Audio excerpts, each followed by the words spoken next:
My name is Tim Eilers, and I'm the fitness coordinator at Grand Living in Bridgewater. And today I wanted to go over some of the physiology of balance with you. With our population at Grand Living, seniors, balance is a hugely important issue.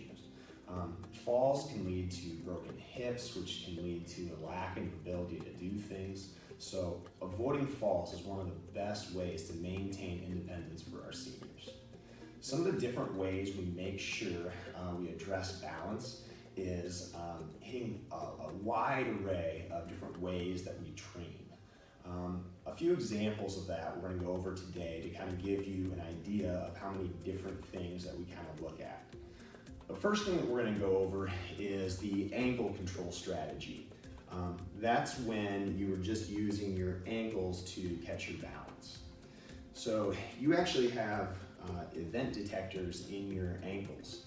And if the angle of your ankle changes, like let's say for instance, if my toe was to step off the end of a step, I would automatically lean back to avoid falling without me thinking to myself, I need to lean back or I'm gonna fall. That's because it's a spinal cord response. It's not actually something you cognitively think about.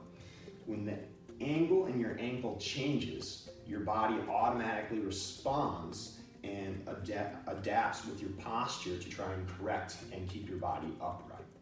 Now we can train that by practicing that. We can hone not only our ability to detect that event in our ankle, but also for our whole body to respond. And also the stronger we are, the better we are at utilizing our core muscles, the more ability we have to utilize that response as well. So that's going to be more of your traditional balances. If you think of someone standing on one foot, this is where we're going to see the ankle moving around. That's a really good place to challenge your balance because here I'm having to adapt to that different stimulus. Another thing that we make sure we train is also the knee and hip control strategies. So if something is causing you to lose your balance that isn't coming directly from your ankles, like let's say you bumped into someone and you started to come forward. If you don't have the flexibility, say through your hips, to do this motion, hips and hamstrings, and I come here, that's a fall.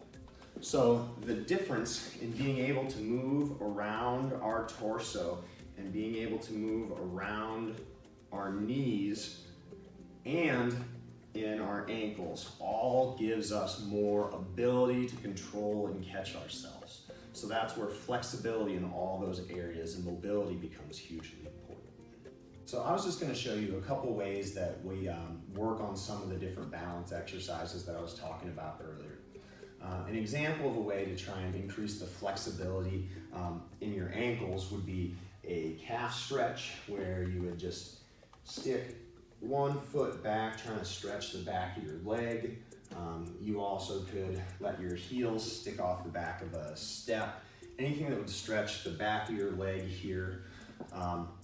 Also anything that any kind of ankle circle, pointing your toes, just trying to increase any mobility with your feet can help with that mobility. The ways we work on just ankle and knee mobility is just trying to move in space. That's actually one of the reasons why they say Tai Chi is such a good exercise for seniors for building balance skills. Is you can imagine as you move in space, you shift your center of mass and you have to have that flexibility through all of those areas to be able to do it. So that's a great way to train it. Another way that we'll train it even in a seated form. So we have some people who aren't comfortable standing on balance, but there's still ways that we can train their mobility. So we can train by doing things like tick-tocks, working on their side-to-side mobility, or we have forward reaches, just like that.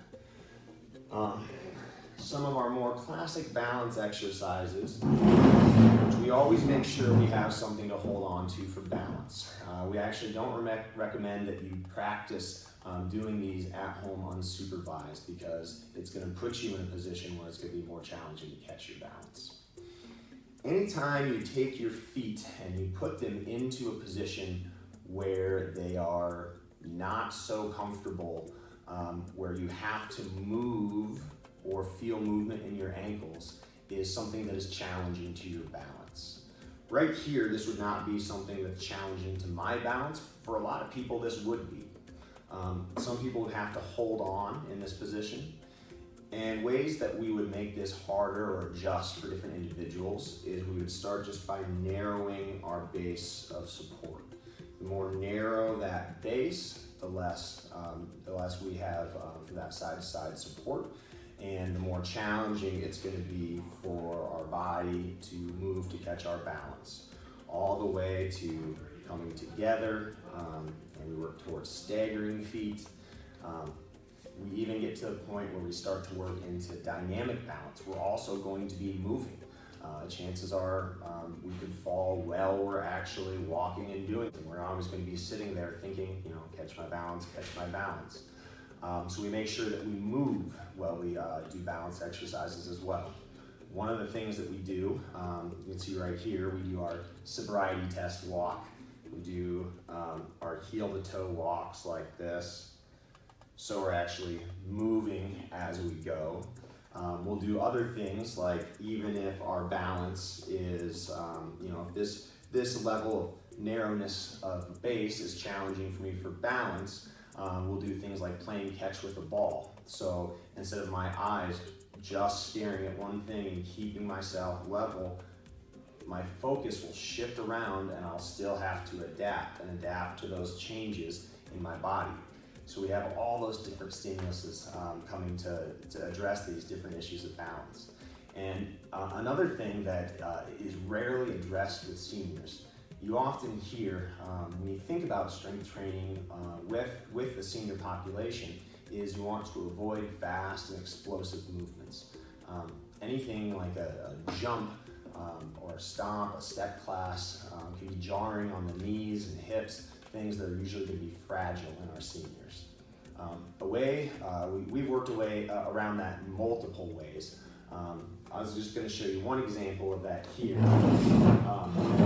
with this grid. So if someone was in a position where their knee strategy, hip strategy, ankle all fail, and you have to take a step to catch your balance, that's a fast step that we have to take. And if we don't practice moving that foot fast, the first time we're ever going to need to move that foot fast is when we're going to rely on it to keep us standing.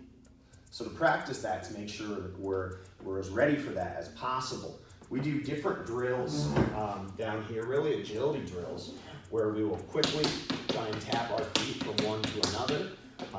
We have dynamic, you can see the numbers here, we'll change around the number patterns that we'll hit. We will do things like this, where we go around a circle and we change directions on my command. So people are having to adjust to different stimuluses the whole time. And you should see the speed of the feet of our seniors. It's really impressive. It's come a long way since we started doing these quick foot drills.